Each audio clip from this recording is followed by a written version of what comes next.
and it makes sense that you went big. Were your parents kind of that influence to make you think, look far beyond what's around you, look at people that are really impacting the world, or was that just on you? I think it was on me. They were never what you would call like a stage parent. I Hmm. think I was really lucky when I created Glamour Gals.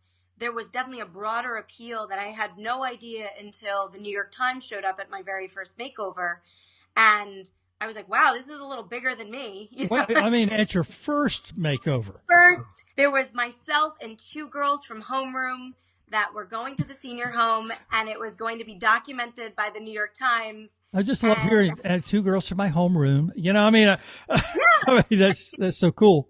that's how it started. Some people, I think especially now with all the social media we have and the way people project an image, Yeah. is so much of creating something is literally just one step after the next. So it was find volunteers. Well, I asked girls in homeroom that day to say, would you like to go to the senior home? And two girls said yes. And then we went to the senior home, and it was sort of just multiple steps that were taken to make something happen. There wasn't anything necessarily magical or special or outlandish about it.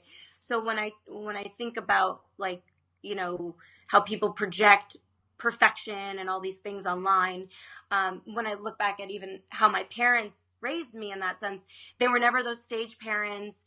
Actually, on all the press I did for probably about 20 years, at one point I threw the first pitch at the New York Yankees game, Ah, and it was what? the week before my brother's wedding. Yeah, listen, you And just became my the my hero of parents, every guy in the world. I mean, yeah, I reconnected with a lot of old family members that yeah, way. I bet you. And I threw a really good pitch, which I was proud of because I'm a pretty good athlete. There you I was go. surprised. Ah, I can see it in you. Were you a softball player? Not at all. Not at all. Not Really? a What did you softball play? player. What was your sport? What was your I sport? played tennis. I ran track and fields. I think I took Okay. a couple ice skating lessons, but I definitely like to be an athlete.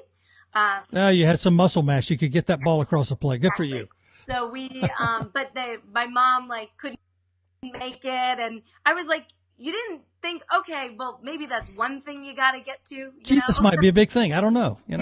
So, or a photo shoot for Cosmopolitan or Glamour. And, they had to work. They were working parents and they couldn't take the time off. And, I think it also showed that they showed up for what's really important in life. Yeah. And that is when I needed to get to a Glamour Gals makeover, they drove me there. Uh, And I think they prioritized differently. And looking back, in the moment, I was sort of like, hey, why aren't my parents here at like the American Eagle photo shoot?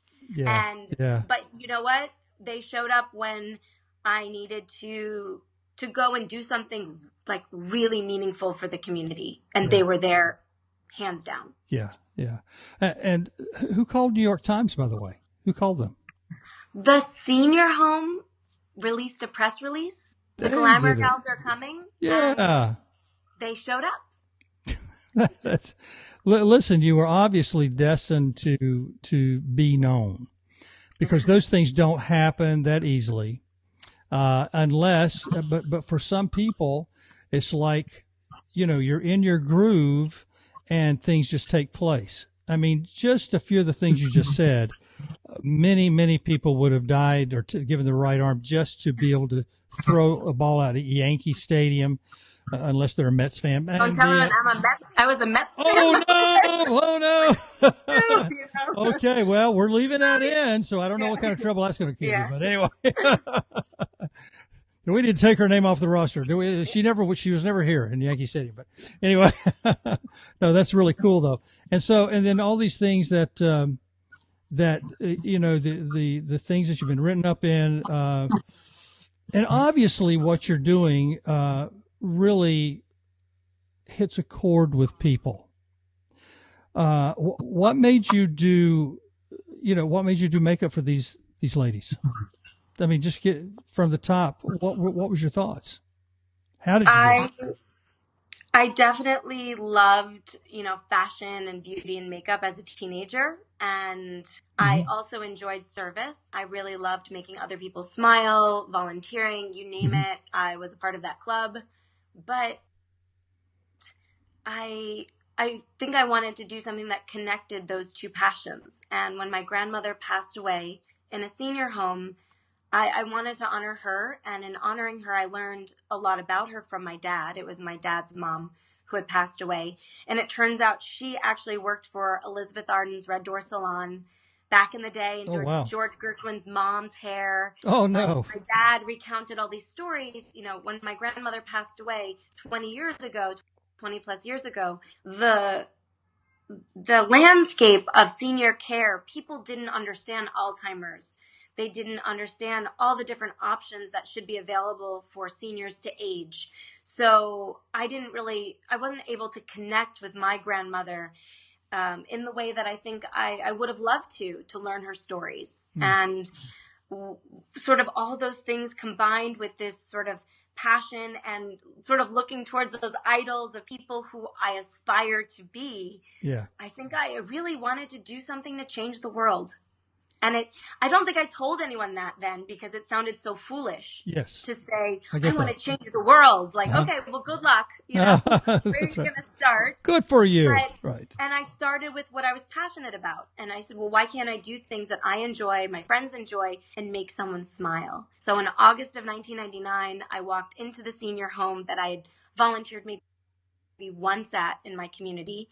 I went into the activities director's office and I said, I'd love to spend some time with the ladies here and provide complimentary beauty makeovers. I just know how my grandmother, who is living, she would run to the salon, after living through polio, breast cancer, a hip operation.